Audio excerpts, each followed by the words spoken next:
చాలా రోజుల తర్వాత Indian star cricketer Virat Kohli India versus Pakistan మ్యాచ్లో తన విశ్వరూపం చూపించాడు. 242 పరుగుల లక్ష్యాన్ని 4 వికెట్లు కోల్పోయి 45 బంతులు ఉండగానే పూర్తి చేసింది ఇండియా. ఇక ఈ మ్యాచ్లో 4 కొట్టి టీమిండియాకు మర్చిపోలేని విక్టరీని అందించాడు విరాట్. ఇక ఈ లెజెండరీ బ్యాట్స్మన్ విరాట్ కోహ్లీ క్రీజ్లో అడుగుపెట్టిన దగ్గర నుంచి పాక్ బౌలర్స్ను చీల్చి చెండాడాడు. కోహ్లీ ఆటకు ఫ్యాన్స్ ఫిదా అయిపోయారు. ఎవర్రా కోహ్లీ పనైపోయిందని అన్నది ఒకసారి ఈ హై వోల్టేజ్ మ్యాచ్ చూసి మాట్లాడండి అంటూ కమెంట్స్ చేస్తున్నారు. అయితే ఇంతటి ఘన విజయం సాధించడం వెనుక ఓ బాబా ఉన్నాడని, అతని ఆశీస్సులు ఉండబట్టే కోహ్లీ భారత్ను గెలిపించాడనే న్యూస్ ఇప్పుడు వైరల్ అవుతుంది. మరి కోహ్లీ వెనుక ఉన్న ఆ బాబా ఎవరు? నిజంగా కోహ్లీ అతడి వల్లే గెలిచాడా?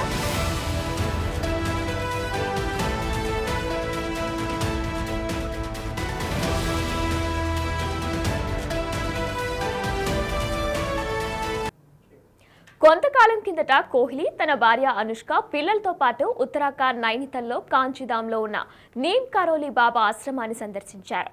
అక్కడే చాలాసేపు బాబా సేవలో గడిపారు.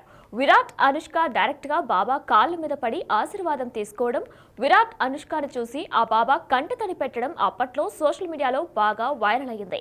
అయితే ఆ బాబాను కలిసాకే విరాట్ మళ్ళీ ఫామ్లోకి వచ్చాడని అంతా అనుకుంటున్నారు.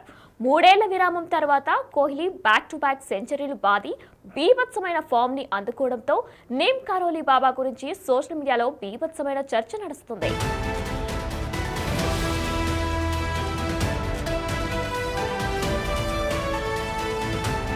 ఇక బాబాని దర్శించుకున్న తర్వాత విరాట్ కోహ్లీ బీభత్సమైన ఫామ్ ని అందుకుని సెంచరీలు బాధిస్తున్నాడని, దీంతో అంతా బాబా మహత్యమేనని కోహ్లీ అభిమానులు నీమ్ కరోలి బాబా ఆశ్రమానికి క్యూ కడుతున్నారు. ఒక్కసారిగా ఈ బాబా ఆశ్రమానికి వచ్చే భక్తుల సంఖ్య రెట్టింపైందట.